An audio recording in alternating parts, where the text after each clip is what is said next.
Bonjour chers élèves, donc aujourd'hui je vais vous proposer une vidéo sur le circuit RL. Donc cette vidéo elle est destinée aux élèves du baccalauréat, toute option. Donc je vais insister sur d'abord ce qui est classique, c'est-à-dire les équations différentielles d'un circuit qui contient une bobine. Et je vais insister sur une partie qui n'est pas souvent traitée, c'est comment déterminer l'inductance d'une bobine.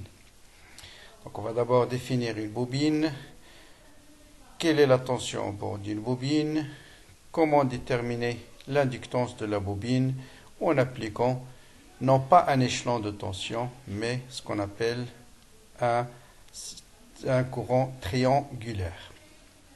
Bien, donc pour mieux comprendre cette vidéo-là, j'espère que tout le monde a vu la vidéo sur le circuit RC parce que tout ce que je joue, un condensateur pour un circuit RC va être joué par la bobine pour un circuit RL. Donc je rappelle, un condensateur, c'est deux conducteurs en influence totale. On a vu dans la vidéo précédente que le rôle d'un condensateur, c'est d'empêcher la discontinuité de la tension. Pendant la charge, vous voyez que la tension il augmente lors d'un régime transitoire de façon continue jusqu'à atteindre la tension au bord du générateur. Et pendant la décharge, il ne chute pas vers zéro, mais il décroît de façon discontinue là aussi. Il décroît de façon continue jusqu'à la valeur 0. Autrement dit, il empêche des problèmes de surtension. Le rôle que va jouer la bobine, c'est exactement la même chose, mais pour le courant électrique. Vous allez voir que dans un circuit qui contient une bobine, vous n'aurez jamais des discontinuités de courant. Donc le courant, quand on va établir un courant, la présence de la bobine va empêcher la discontinuité de courant, donc il va augmenter de façon continue jusqu'à atteindre la valeur en régime permanent. Et si on ouvre le conducteur, là aussi le courant ne va pas chuter vers zéro, mais il va décroître de façon continue. Un condensateur emmagasine une énergie électrique. Vous allez voir l'équivalence. Une bobine emmagasine une énergie magnétique. Bien. Donc allons-y, définissons d'abord ce que c'est qu'une bobine. Donc une bobine, c'est un enroulement de fils conducteurs sur un cylindre et chaque spire va être recouvert par le fil va être recouvert par du vernis isolant pour empêcher qu'il y ait un court-circuit bien sûr entre deux spires voisines. Une bobine est caractérisée par sa longueur et son rayon. Et suivant la valeur de la longueur et du rayon, on parle en général d'une bobine plate lorsque la longueur est très petite par rapport au rayon, Si la longueur est supérieure à R, on parle de solenoïde, mais s'il est très supérieur à R, on peut parler d'un solenoïde infini. Mais ces définitions sont surtout importantes lorsqu'on va parler par exemple du champ magnétique créé par une bobine. Mais d'un point de vue électrique, c'est exactement la même chose, qu'elle soit bobine plate, solénoïde ou solénoïde infini.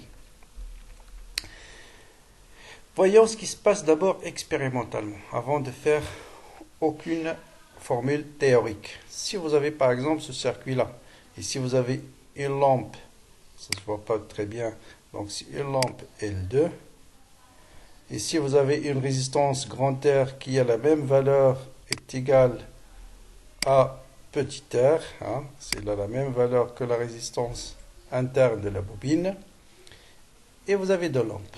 À votre avis, si je ferme l'interrupteur, laquelle des deux lampes va s'allumer la première? Eh bien, vous allez voir, expérimentalement, c'est la lampe L2 qui va s'allumer. Ça veut dire que c'est la lampe L2 qui a reçu le courant le plus rapidement que la lampe L1. Autrement dit, le rôle de la bobine, c'est d'empêcher que le courant passe directement de 0 jusqu'à I. Donc il va augmenter la luminescence de cette lampe va augmenter jusqu'à atteindre celle de la lampe L2 en régime permanent. Voilà ce qui se passe quand je ferme l'interrupteur K. Donc il va y avoir un retard de la lampe L1 par rapport à la lampe L2. Maintenant l'inverse, une fois qu'on atteint le régime permanent, cette fois-ci, j'ouvre cet interrupteur K. Quelle est la lampe qui va s'éteindre cette fois-ci? La première. Là aussi, la lampe qui va s'éteindre la première, c'est L2.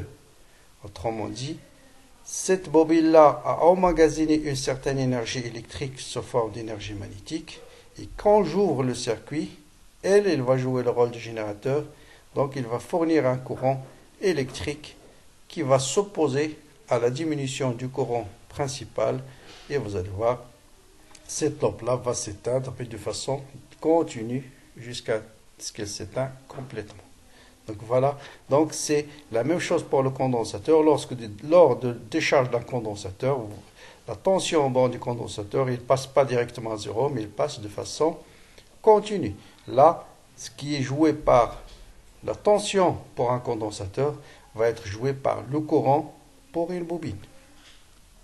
Bien, donc une bobine s'oppose à l'établissement ou bien à l'annulation du courant électrique dans un circuit électrique. Donc voilà son rôle principal dans un circuit électrique. Voilà ce qu'il faut retenir pour une bobine. Donc en convention récepteur, toujours insiste sur le sens de la flèche par rapport au sens du courant. Donc là est dans le sens inverse, donc on est en convention récepteur. Et voilà la formule qu'il faut retenir. La tension au bord d'une bobine est égale à quoi? Est égale à L, qui est l'inductance de la bobine, fois la dérivée du courant par rapport au temps, plus petit r fois I. Donc petit r, c'est ce qu'on appelle la résistance interne de la bobine. Bien sûr, il est exprimé en ohms, l'intensité en ampères, et l'inductance, c'est en Henry, grand H. Deux remarques. La première, souvent dans les exercices, on vous parle de bobine idéale. Idéal, ça signifie tout simplement qu'il n'y a pas de perte par effet Joule, ça veut dire que sa résistance interne est égale à 0. Et donc, la tension au bord de la bobine, ça sera uniquement L fois D de I sur D de T.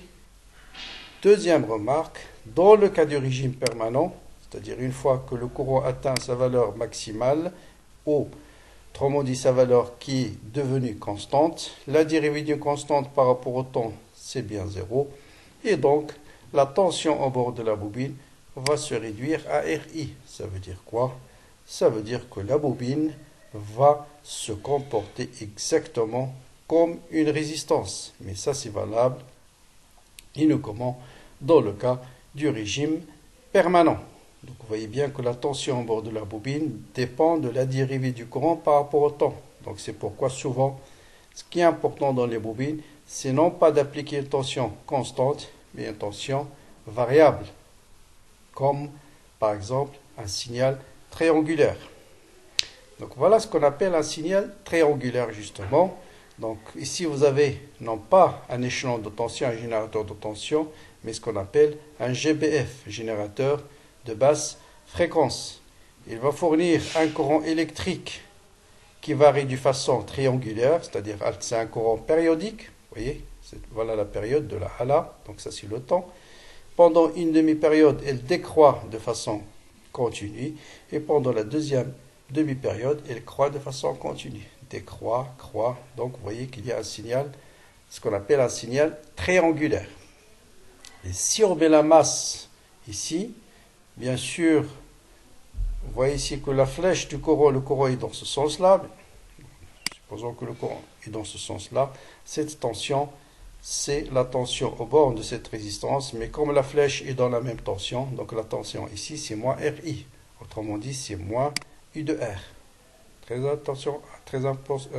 très attention au sens des flèches. Par contre ici la flèche est dans le sens inverse, donc cette tension-là c'est la tension au bord de la bobine, c'est-à-dire L D de I sur D de T plus R fois I. Bien. En vous donnant par exemple ce schéma-là, on va vous dire associer chaque courbe à la tension donnée. Bon là, c'est même pas à réfléchir, puisque la tension au bord des résistances, c'est tout simplement le courant fois une constante. Le courant est un signal triangulaire, donc la tension au bord d'une résistance est un signal triangulaire. Et vous voyez par exemple, supposons que chaque division correspond à 1 milliseconde, vous voyez ici, entre 0 et 1 milliseconde, la tension en borne de cette résistance-là, elle décroît, c'est-à-dire moins U de R décroît, ça veut dire U de R croît. Donc le courant réellement ici, il est croissant. Hein, parce que je répète, ici ce qu'on mesure, c'est moins R fois I. Donc moins R fois I est décroissant, ça veut dire I, ici c'est une fonction qui est croissante. Par contre, la tension de la bobine, vous voyez ici que c'est une constante positive. Ici, c'est une constante négative, positif, négatif, positif, négatif. Donc, on peut deviner pourquoi c'est une constante positive. Parce que la tension en borne de la bobine, c'est L fois la dérivée du courant par rapport au temps. Et si on a dit la tension en borne de cette résistance-là, elle est décroissante, d'accord? Cette tension, c'est moins R fois I. Ça veut dire le courant, c'est une fonction croissante. Et la dérivée d'une fonction croissante, c'est positif. Ensuite, on peut continuer. Mais on va déterminer tout ça par calcul tout à l'heure. Très bien. Donc sur Y2, donc je disais, on visualise la tension aux bornes de la bobine. Et sur Y1, on visualise la tension aux bornes de la résistance. D'accord? Sur Y1, pardon, au bord de la bobine. Sur Y2, au bord de la résistance. C'est ça Y2. Sauf que ici, bien sûr, il faut faire attention, ce qu'on visualise, c'est moins R fois I, et non pas R fois I. Parce que, je répète, la tension, elle a le même sens du courant. Donc cette tension, c'est moins R fois I.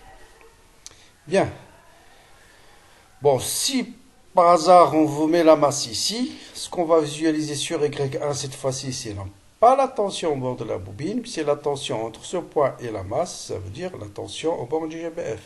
Et ce qu'on va visualiser ici, c'est la tension au bord de la résistance. Et dans ce cas, ça sera plus R fois I. D'accord? Ça, c'est le montage de tout à l'heure. Bien.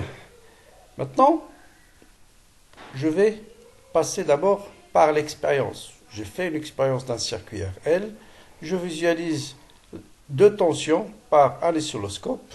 Et on va vous dire, par exemple, associer chaque tension à sa valeur. Ça veut dire cette tension-là en noir, elle représente, est-ce que c'est la tension au bord de la résistance ou bien la tension au bord de la bobine, et en vert, en bleu, c'est laquelle.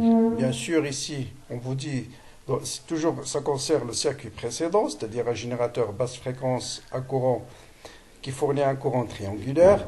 Comme la tension au bord de la résistance, c'est R fois I, et bien sûr, celle-là, ce sera la tension au bord de la résistance, celle qui est triangulaire. Et en bleu, c'est la tension au bord de la bobine. Maintenant, on va expliquer pourquoi ici, c'est une constante positive, ici, c'est une constante négative.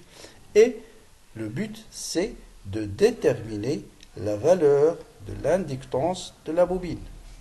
Donc, on va essayer de travailler d'abord sur l'intervalle 0,1 milliseconde. Ici, pourquoi 1 milliseconde? Là, on vous dit 1 milliseconde par division. Ça veut dire chaque carreau correspond à 1 milliseconde. Et le but, c'est de déterminer l'équation de cette droite. Et cette droite, elle représente moins la tension au bord de résistance, c'est-à-dire moins R fois I. Et donc, si je connais l'équation de cette droite, je divise par la résistance et je vais déterminer l'expression du courant entre 0,1, 0 et 1 milliseconde. Or, l'équation d'une droite, vous savez tous, c'est AX plus B, Y égale à X plus B. La variable ici, X, c'est pas X, mais c'est le temps, parce qu'on trace en fonction du temps. Donc, ce sera A de T plus B. Or, comme toutes les autres chapitres précédents, soit par exemple, on a vu ça en nucléaire, en pas mal d'exemples, si vous avez une droite dans une courbe, pour déterminer l'équation d'une droite, il suffit de déterminer la pente, et puis prenez un point quelconque pour déterminer la valeur de B. Pour le calcul de la pente, ça, vous le savez très bien, c'est delta de Y sur delta de X. Ici, X, c'est T, delta Y sur delta T. Je prends par exemple ce point-là pour calculer la pente et ce point-là. D'accord? Y de ce point, c'est Y pour X T égale à 1. Ici, c'est Y0, donc Y1 moins Y0 sur 1 moins 0. On va voir bien sûr que la valeur c'est négatif parce que c'est une droite décroissante. Une droite qui décroît, sa pente est négative. Une droite qui monte, sa pente c'est positif. Et on le retrouve par calcul. Donc y de 1, pourquoi on a 5? Parce que vous avez ici une division, deux divisions, 2,5. 2,5, chaque division pour y2 correspond à 2 volts. Donc 2,5 fois 2, ça vous donne 5. Et comme la valeur c'est négatif, donc c'est moins 5. Ici, c'est moins 5. D'accord? Ici, c'est moins 5. Ensuite, moins y de 0, c'est plus 5. Divisé par 1 moins 0. Mais là, il faut faire très attention dans les calculs des pentes. Toujours utiliser les unités internationales. L'unité de temps, ce n'est pas le milliseconde, parce qu'il est donné ici en millisecondes par division. Il faut transformer le milliseconde en seconde. C'est une erreur très classique, vous oubliez. Toujours dans le calcul de pente. Si on veut calculer une pente, il faut toujours utiliser les unités internationales. Ici, la tension, c'est en volts. Le temps, c'est en secondes. Et ça vous donne moins 10 puissance 4 volts par seconde. Pour déterminer B, on prend un point quelconque. Le plus simple, c'est t égale à 0. Et à t égale à 0, vous voyez bien que y est égal à 5. Vous avez deux carreaux et demi. Chaque carreau correspond à 2 volts. Donc, B, c'est y de 0 est égal à 5. Donc, je peux déterminer l'équation de cette droite-là, y, qui est a de t plus b. Or, cette équation-là, c'est moins ri, puisque i de r, c'est r fois i. Donc, il suffit de diviser par la résistance pour connaître la valeur de i. Donc, ça, c'est r fois i. D'accord? Et, donc, en divisant, donc, moins i de r est égal à r moins ri est égal à ça. D'accord? Donc, i, on simplifiant par le signe moins. R est égal à 100, je crois. Donc, ça vous donne 100 fois t moins 5, 10 puissance 2. Donc, voilà, j'ai déterminé l'expression du courant dans l'intervalle 0,1. Bien sûr, il va y avoir une autre valeur dans l'intervalle 0,1, 2 par exemple. Mais la pente, vous allez voir, ce sera la même, sauf que ce sera une valeur qui est négative. La valeur de i, ce sera une valeur négative. Mais de moins RI, c'est une valeur positive. Hein, je répète, ça c'est le courant. La tension RI, ça sera positif, mais ce qu'on visualise ici, c'est moins RI. C'est pourquoi vous avez ici une valeur pente négative. Très bien. Bien. Maintenant, on veut déduire la valeur de L. Or, U de L, c'est L fois D de I sur D de T. Donc, tout simplement, la valeur de L, c'est U de L divisé par D de I sur D de T. Et tout ça, je répète, c'est à partir de cette courbe. Tout ça est déterminé expérimentalement. Or, on a dit la tension en bleu, c'est la tension au bord de la bobine. Et vous voyez bien que sur l'intervalle 0,1 millisecondes, la tension de la bobine, c'est combien? C'est une division. Et sachant qu'une division pour Y1, c'est 1 volt par division, donc I de L, c'est 1 volt. Donc entre 0 et 1 milliseconde, I de L, c'est 1 volt. Maintenant, entre 0 et 1 milliseconde, c'est quoi la dérivée de I par rapport au temps? Vous dérivez ça et vous avez bien sûr la dérivée, c'est 100. La dérivée d'une constante, c'est 0. Et donc, ça vous donne 1 sur 100. Et l'unité, bien sûr, puisqu'on a utilisé les unités internationales, ça sera le Henry. Donc voilà comment, bien sûr, si vous faites le calcul entre 1 et 2, vous allez trouver exactement la même valeur. Ou bien entre 2 et 3, vous allez trouver toujours la même valeur de L.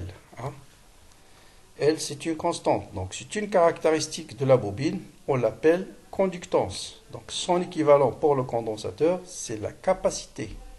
Hein? L'équivalent de L, c'est C. Donc, toutes les formules qu'on a vues dans le circuit RC, en changeant L par C, la tension par le courant, vous allez trouver des formules équivalentes.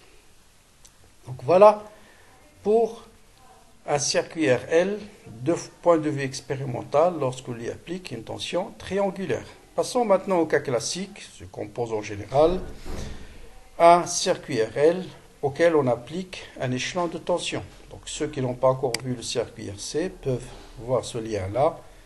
J'ai largement expliqué comment résoudre l'équation différentielle lorsque de la charge et la décharge. Et là, je vais être plus bref parce que ce sont exactement les mêmes résultats. Donc vous avez ici un interrupteur, une bobine qui possède une résistance interne, et puis un générateur de tension, un échelon de tension, qui est lorsque le circuit K est ouvert, vous avez une tension nulle, et si on ferme l'interrupteur, vous avez une tension constante. Voilà ce qu'on appelle un échelon de tension. Et à T égale à 0, bien sûr, ça c'est T égale à 0. Voilà ce qu'on appelle un échelon de tension. Quand je ferme, avant de fermer l'interrupteur, la tension était nulle. Je ferme l'interrupteur, vous avez une tension constante qui est égale à E. Donc je mets la masse côté de la borne négative du générateur. Ici c'est la borne positive parce que le courant sort dans ce sens-là. Et cette tension-là, vous voyez bien, c'est R' fois I. D'accord?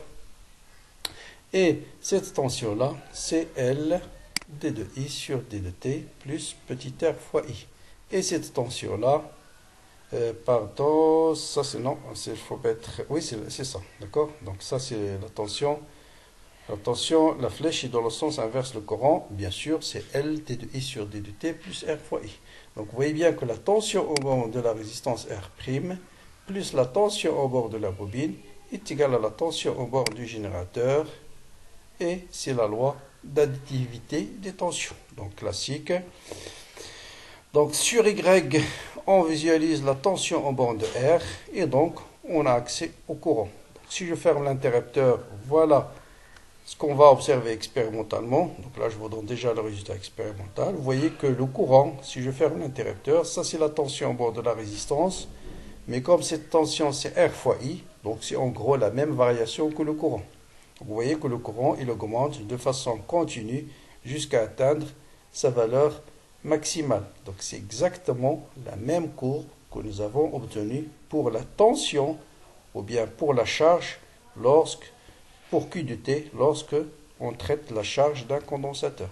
D'accord? Donc voilà, ce qui est joué par la tension ou par la charge pour le condensateur est joué par le courant I dans le cas, ça c'est I, dans le cas de circuit RL. Bien sûr, si je ferme l'interrupteur, c'est l'équivalent de la décharge. Vous voyez que le courant ne va pas passer directement à 0, mais il va décroître de façon continue. Donc voilà le rôle principal de la bobine. Il empêche la discontinuité du courant. Au lieu de passer sans bobine, bien sûr, vous allez voir directement le courant peut passer de 0 jusqu'à I. Donc ça, c'est sans bobine. Vous allez voir au départ, le courant était nul. Ensuite, il faut passer directement à sa valeur maximale. Avec la bobine, voilà la variation du courant. Donc la même chose, quand je joue, une fois atteint le régime permanent, si j'ouvre l'interrupteur K, s'il n'y avait pas de bobine, le courant va passer directement à 0. Mais avec la bobine, vous voyez bien qu'il est passé à 0, mais de façon continue. Donc la bobine empêche la discontinuité du courant électrique. Et ça, on va le montrer par la suite, par calcul. Donc voilà le schéma utilisé pour visualiser par exemple la tension au bord du générateur et la tension au bord de la résistance. Donc ça c'est la tension. Si je mets la masse ici, ce que je vais visualiser, cette tension-là, c'est la tension au bord de R. Et cette tension-là, bien sûr, c'est la tension au bord du générateur. D'accord? Donc ça, si je ferme l'interrupteur, donc UAM, c'est la tension au bord du générateur. Donc vous voyez bien, c'est l'échelon de tension. Voilà. Donc avant de fermer l'interrupteur, c'était 0. Après avoir fermé l'interrupteur, c'est une constante. Donc c'est ce qu'on appelle l'échelon de tension. Par contre, la tension sur Y2, ce qui est en bleu, cette tension-là, c'est la tension en bord de la résistance, c'est R fois I. Donc c'est en gros, c'est la même variation du courant. Et vous voyez bien que le courant, il augmente de façon continue jusqu'à atteindre la valeur maximale. Maintenant, on va passer aux équations différentielles pour le circuit RL lorsque je ferme l'interrupteur et lorsque j'ouvre l'interrupteur. Bon là, c'est exactement la même chose que le circuit RC. Première chose, la loi si je ferme l'interrupteur, vous avez E est égal à U de L plus U de R. U de L, dans le cas général où la bobine possède une résistance interne, ce sera L d de I sur d de T plus R fois I. La tension au bord de la résistance R' fois I. Donc I de R plus I de L, vous allez avoir RI plus R' fois I. Donc j'introduis une grande résistance R qui est égale à R' plus R. Donc vous voyez que si la bobine possède une résistance interne, il va juste s'ajouter à cette résistance-là. Et donc, l'équation différentielle, ce sera L d de I sur d de T plus grand R fois I est égal à E. En divisant par E, ce sera L sur R d de I sur d de T plus I est égal à E sur R. Donc, vous voyez, ou bien d de I sur d de T plus R sur L. Bon, on peut l'écrire de plusieurs façons. Donc ça, c'est l'équation différentielle. Et on pose taux, cette grandeur-là, c'est la constante du temps.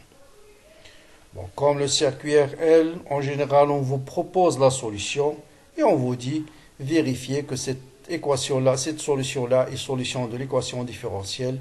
Et c'est oui, déterminer des constantes. Donc c'est pratiquement la même chose. Là, je vous donne directement la solution expérimentale qu'on trouve, c'est E sur R.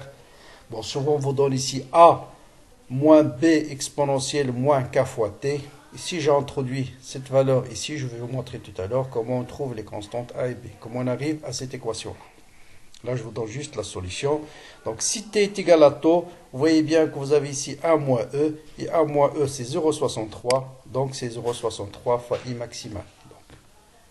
Donc, c'est la même chose que la charge d'un condensateur. Maintenant, une fois qu'on arrive au régime permanent, c'est-à-dire si t tend vers l'infini, dans le cas du régime permanent, ce terme est égal à 0, et vous voyez bien que I est égal à une constante, c'est E sur R. Ça veut dire que ce terme va être égal à 0. Autrement dit, la bobine se comporte comme une résistance.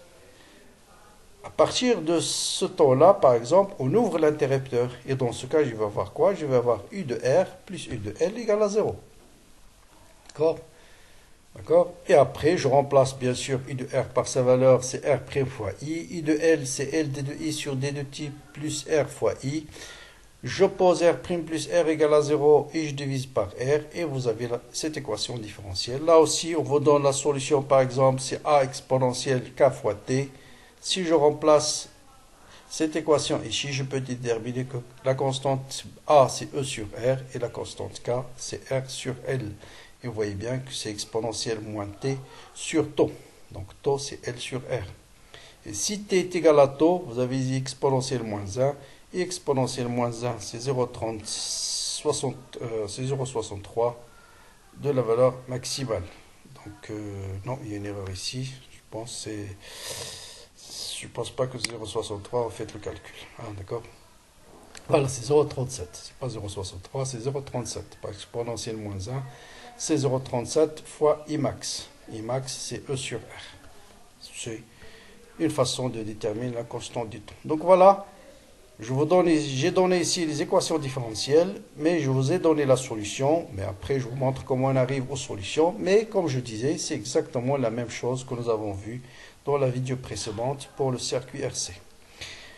Voilà comment varie le courant I de T. Donc vous avez un régime transitoire et un régime permanent. Donc si T est égal, pour déterminer taux, c'est la même chose pour le circuit RC. Je trace la tangente à l'origine et je trace la tangente horizontale au régime permanent. Et l'intersection, vous faites sa projection sur les constantes du temps, sur l'axe des X et vous avez taux. Ou bien, vous faites 0,63 fois la valeur maximale, très horizontale. Là où ça coupe la courbe, vous faites la projection et ça vous donne taux. Et pendant que je vais faire un interrupteur, vous voyez, on a vu que le courant décroît. Là aussi, vous faites la tangente à l'origine et il coupe l'axe des X uniquement en T est égal à taux. Deuxième méthode, vous calculez 0,37 fois la valeur maximale. Vous faites un trait horizontal. Là où ça coupe la courbe, vous faites la projection sur l'axe des temps et ça vous donne taux. Enfin, je signale ce que c'est que l'énergie magnétique. Faites attention, une bobine emmagasine une énergie magnétique. C'est pourquoi souvent on le note E de M. C'est 1,5. C'est la même chose que l'énergie électrique. À la place de la capacité, vous mettez l'inductance. Et à la place de la tension, vous mettez le courant. Donc au lieu de 1,5 C fois U carré, vous avez 1,5 L fois I au carré. Maintenant, je reviens à comment on détermine les paramètres A et B de la solution de l'équation différentielle.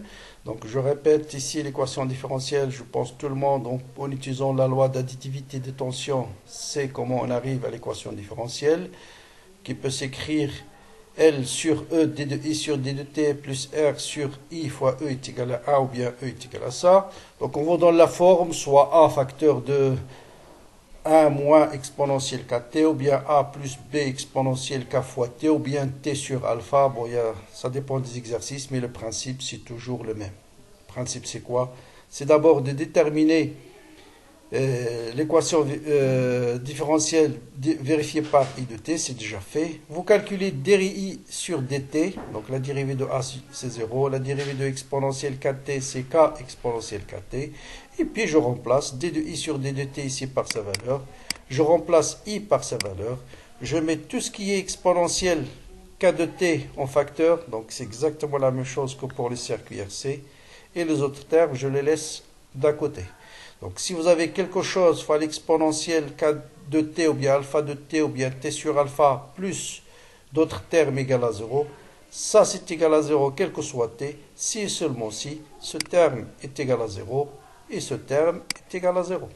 Donc on va déduire tout de suite que R fois A moins E égale à 0, ça veut dire R fois A égale à E, et ce terme égal à 0, ça veut dire L fois K plus R égale à 0. Donc R c'est donné, E c'est donné, donc je peux déterminer A qui est égal à E sur R, et K, je vais les déterminer en fonction de R, donc K c'est moins R sur L.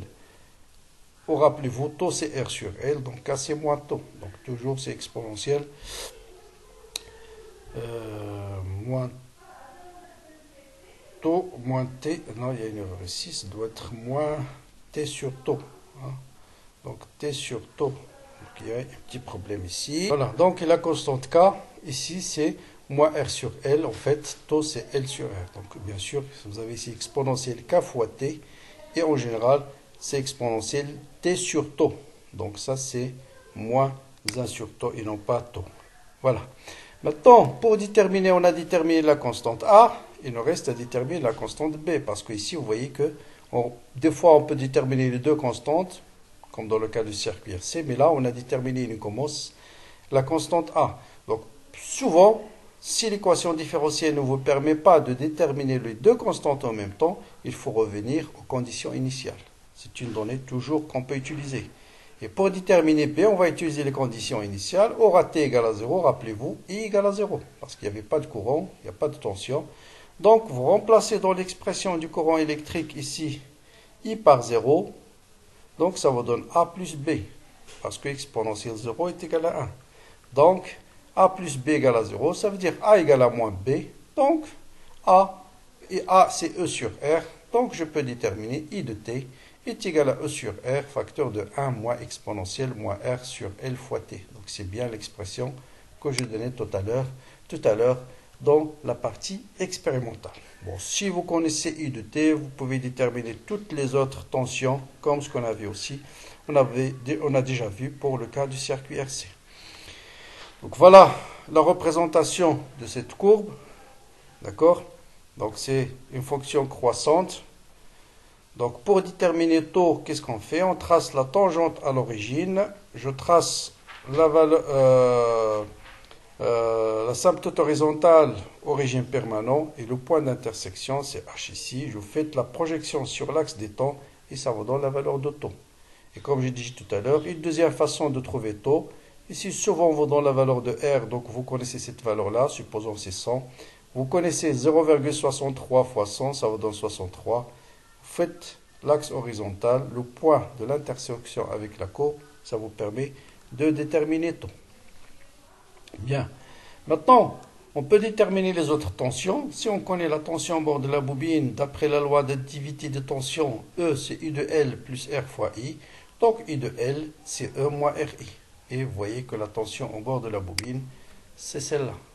Donc vous voyez bien. Donc ça, bien sûr, c'est dans le cas où la résistance interne de la bobine est égale à 0. Donc si T égale à 0, U de L est égal à E, donc maximum. Si T tend vers l'infini, vous voyez bien qu'U de L tend vers 0. D'accord? U de L tend vers 0. D'accord? Même si la résistance possède une résistance interne, c'est la même forme, c'est la même format. D'accord? Ça, c'est dans le cas général.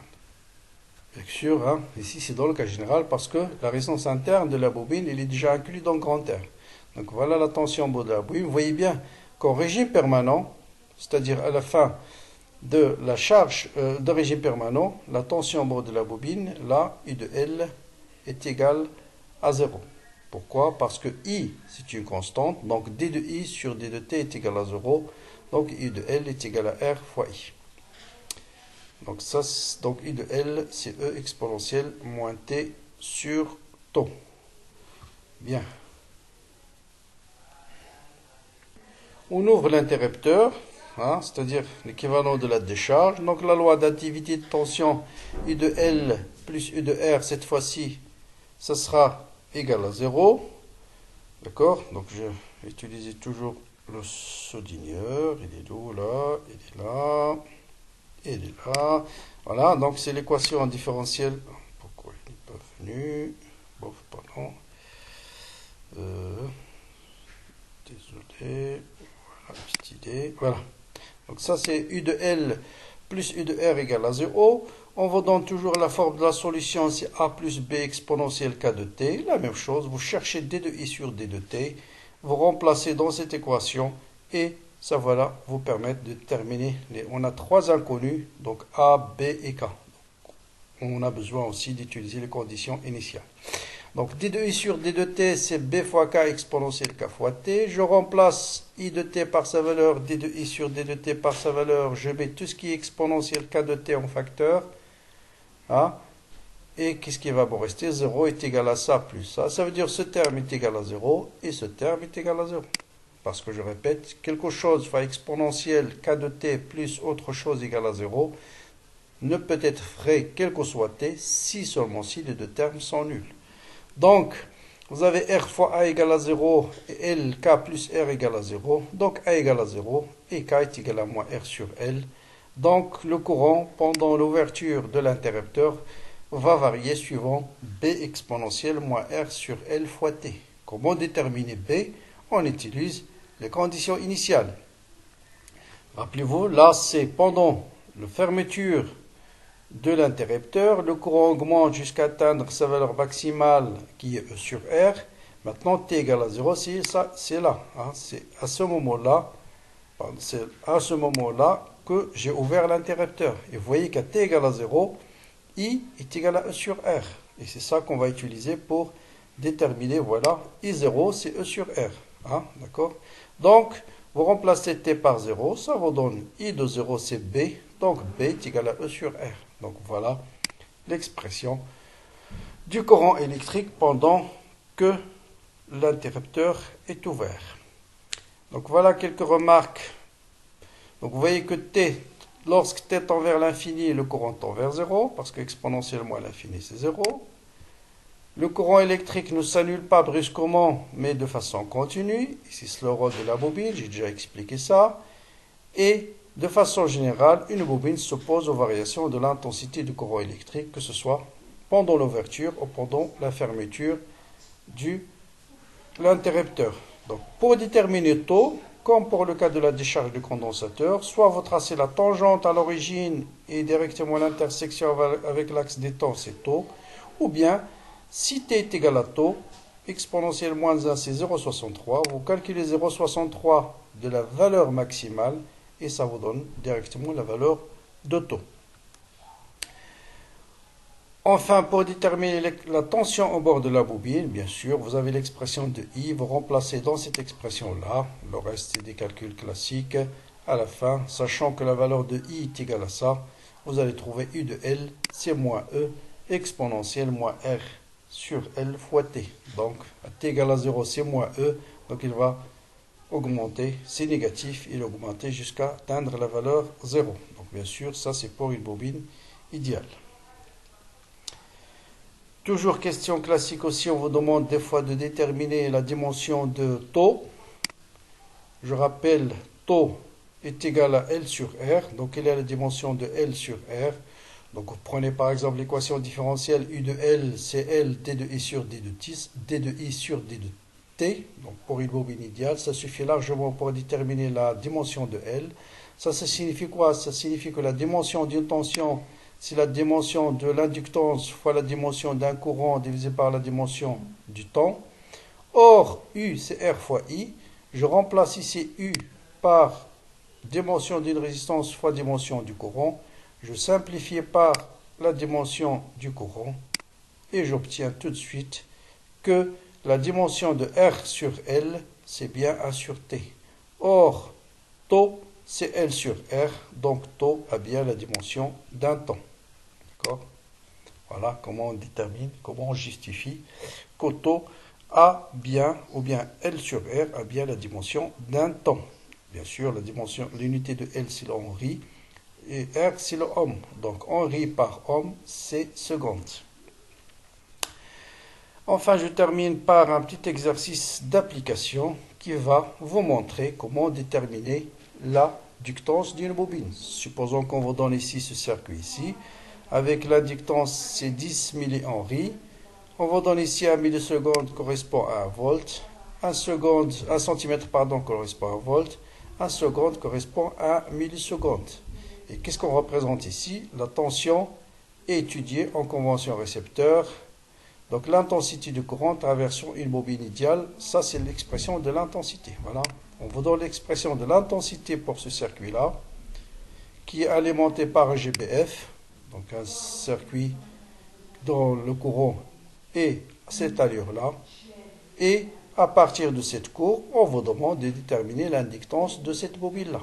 Donc, comme tout à l'heure, qu'est-ce qu'il fallait faire? Bien, qu'est-ce qu'il faut faire? Il faut déterminer l'expression de I de T pendant cet intervalle-là, c'est-à-dire entre 0 et 1 milliseconde, ensuite entre 1 et combien? Et 6 millisecondes. Voilà. Donc ça c'est une droite, ça c'est une droite. J'ai déjà expliqué comment déterminer l'équation d'une droite. Ceux qui n'ont pas encore compris, essayez de faire cet exercice, bloquez la vidéo, essayez de déterminer vous-même l'équation de cette droite. Donc c'est de la forme y égale a fois t plus b. Il suffit de déterminer les deux constantes a et b. Pour déterminer a, vous utilisez la pente de cette droite, moins a, 1000 moins g. Et pour déterminer b, vous prenez un point quelconque. Bien, allons-y donc. Je travaille d'abord dans l'intervalle 0,1 millisecondes. Pour la pente, comme je dis tout à l'heure, prenez deux points, par exemple celui-là et celui-là. Donc c'est delta y sur delta x.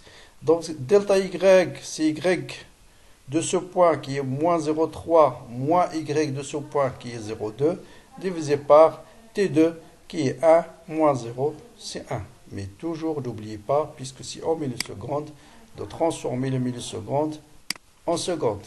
Et donc ça vous donne A, c'est moins 0,5, 10 puissance 3, quoi? Ampères par seconde.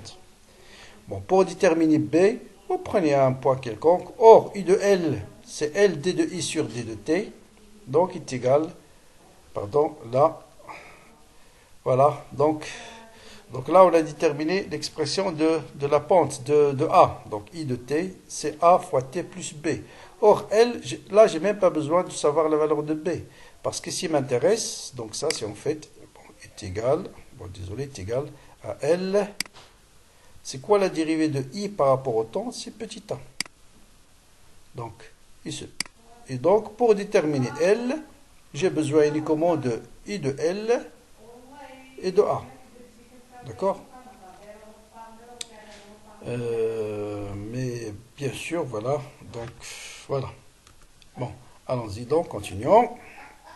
Donc, je répète, ici, ce qu'on nous demande en fait, c'est de représenter l'allure de la tension au bord de la bobine. On connaît déjà la valeur de la bobine, hein? Donc, ce qui les intéresse, c'est de représenter I de L, c'est-à-dire de représenter L fois D de I sur D de T. Ça veut dire tout simplement la courbe L fois A. Or, L, on l'a déjà déterminé. A, on vient de le déterminer. Donc, vous avez L D de I sur D de T, ça sera cette valeur-là. L qui est 10 fois 10 moins 3 multiplié par A, donc ça vous donne moins 5 volts. Et Vous voyez bien que c'est une constante. Sur l'intervalle 0,1 milliseconde, c'est une constante. Maintenant, on veut déterminer I de L dans l'intervalle 1, 4 secondes. Donc là aussi, j'ai besoin uniquement de déterminer A', c'est-à-dire la pente de cette droite-là. D'accord? Pour déterminer la pente de cette droite, je prends par exemple les points 0,2, ce point-là, 0,2 et 0,3. Et 0,3, ça suffit largement. Donc 6 moins 1, donc ici c'est 0,2, ici 0,3. Donc je prends ce point, les deux points extrêmes. D'accord? Y2 c'est 0,2, moins Y1 c'est moins 0,3, divisé par T2 qui est 6, moins le temps de ce point c'est 1. D'accord? Donc je refais, d'accord, vous avez compris. Donc c'est delta Y qui est, voilà, delta Y divisé par delta X. Voilà la pente, ce qu'on appelle la pente, c'est en fait tangente de cet angle-là. La pente de cette droite. C'est cette quantité divisée par cette quantité. Donc cette quantité c'est 0,2 moins 0,3 divisé par 6 moins 1. Donc ça vous donne une valeur positive parce que c'est une droite qui monte. Tout à l'heure on avait trouvé une valeur négative dans la pente, c'est normal parce que c'est une droite qui descend. Et donc, vous multipliez par L et ça vous donne la tension, c'est 1 volt. Et donc, on peut représenter la courbe de la tension au bord de la bobine, moins 5, 1, moins 5, 1, et ainsi de suite. Donc voilà, j'ai insisté sur des choses un peu très spéciales. C'est comment calculer sur cette vidéo-là, comment calculer l'inductance, comment représenter la tension au bord de la bobine, sachant par exemple la tension au bord du courant. Sinon, pour tout ce qui est équation différentielle, je pense que ça ne pose aucun problème. C'est la même chose que pour celle qu'on a déjà vue dans la vidéo précédente du circuit RC. Je vous souhaite bonne préparation. Bien sûr, si des étudiants ont besoin de questions, ou bien des éclaircissements, ou bien des choses, ils peuvent me contacter par mail directement sur mon adresse email, je répondrai volontiers. Donc bonne continuation et à très bientôt. Si toujours la vidéo vous intéresse, partagez-la avec vos amis. Au revoir et à une prochaine vidéo.